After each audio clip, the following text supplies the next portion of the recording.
Assalamualaikum warahmatullahi wabarakatuh.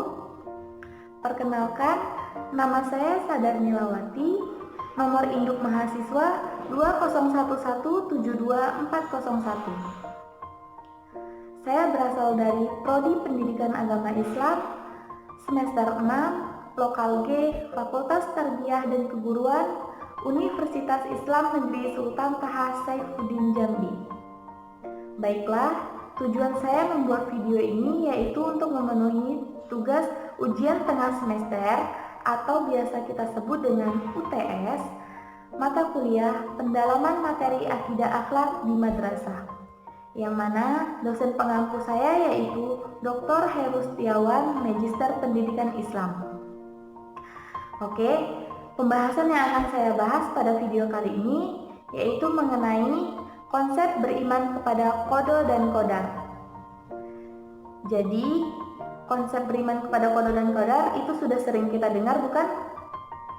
Ya. Beriman kepada qada dan qadar itu merupakan rukun iman. Beriman kepada qada dan qadar itu merupakan rukun iman yang keenam. Jadi, sebelum saya masuk ke pembahasan saya akan menjelaskan sedikit mengenai iman. Apa itu iman? Iman adalah keyakinan dalam hati, diucapkan dengan lisan, dan diamalkan dengan perbuatan.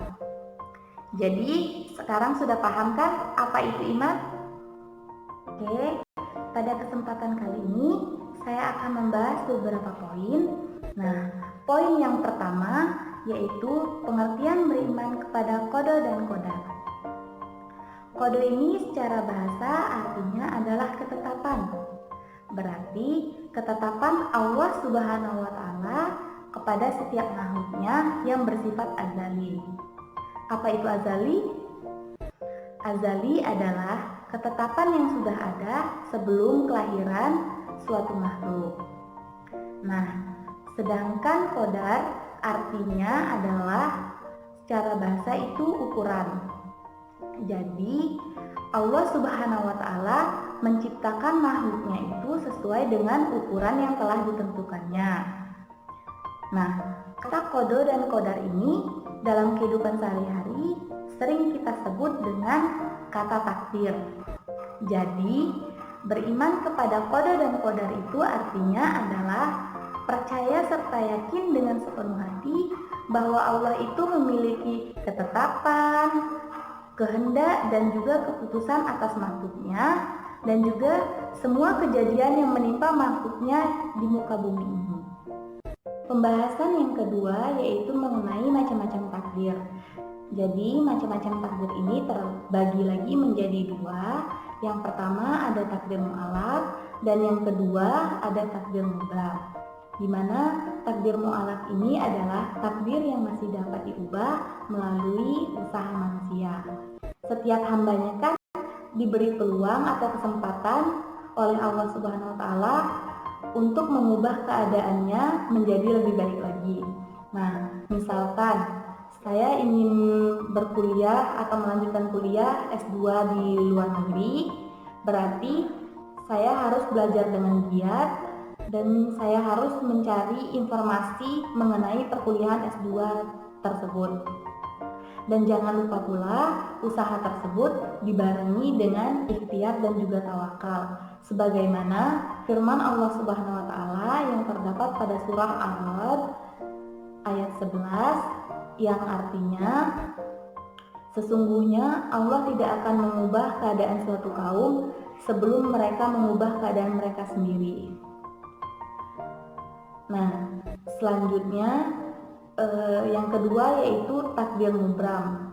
Takdir mubram ini adalah takdir yang tidak dapat diubah oleh manusia walaupun dibarengi dengan ikhtiar dan juga tawakal.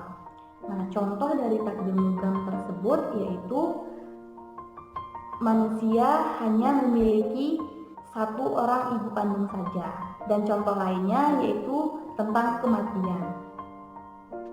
Nah, pembahasan yang ketiga yaitu tentang dalil-dalil beriman kepada qada dan qadar.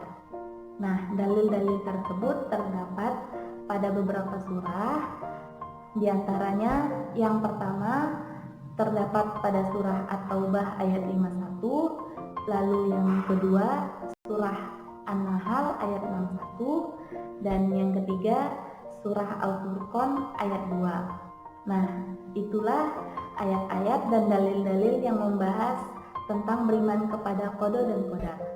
Lalu selanjutnya pembahasan yang keempat, yaitu ciri-ciri orang yang beriman kepada qada dan qadar. Di antaranya yang pertama, qanaah dan kemuliaan diri. Yang kedua, memiliki cita-cita yang tinggi.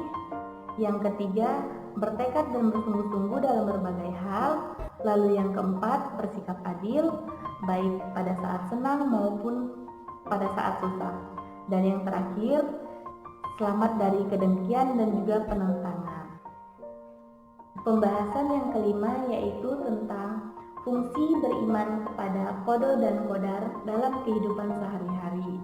Di antaranya yaitu mendorong kemajuan dan kemakmuran, menghindari dari sifat sombong, melatih berhusnuzon atau berbaik sangka, melatih kesabaran, dan juga kita akan terhindar dari sifat ragu dan juga penakut. Nah, sedangkan pembahasan yang keenam yaitu mengenai perilaku cerminan iman kepada qada dan qadar. Nah, yang pertama ada jika kita memiliki pemahaman yang menyeluruh mengenai qada dan qadar, maka kita akan melahirkan pribadi yang mau bekerja keras dalam meraih sesuatu. Nah, kita juga tidak boleh sombong apabila kita berhasil meraih sesuatu, karena semua itu tidak semata-mata atas kuasa kita sendiri. Nah, lalu selanjutnya kita selalu bersyukur apabila memperoleh rezeki apapun bentuknya, dan juga senantiasa bersabar apabila mendapat ujian atau musibah. Nah, sedangkan pembahasan yang terakhir yaitu mengenai hikmah beriman kepada qada dan qadar. Nah, hikmahnya yaitu yang pertama menanamkan keberanian dalam dirinya untuk membela kebenaran dan melaksanakan kewajibannya. Lalu selanjutnya membuat manusia itu menjadi sadar bahwa segala apa yang terjadi di alam semesta ini berjalan mengikuti ketentuan Allah Subhanahu wa taala.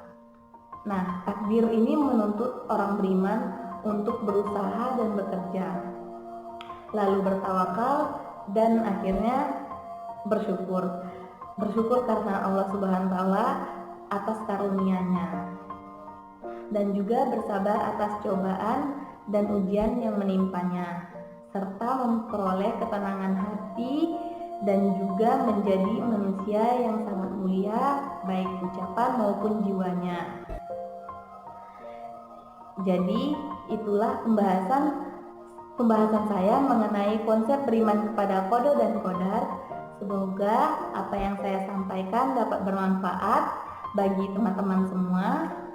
Apabila terdapat kesalahan, kepada Allah saya mohon ampun, karena sejatinya manusia adalah tempat salah dan khilaf.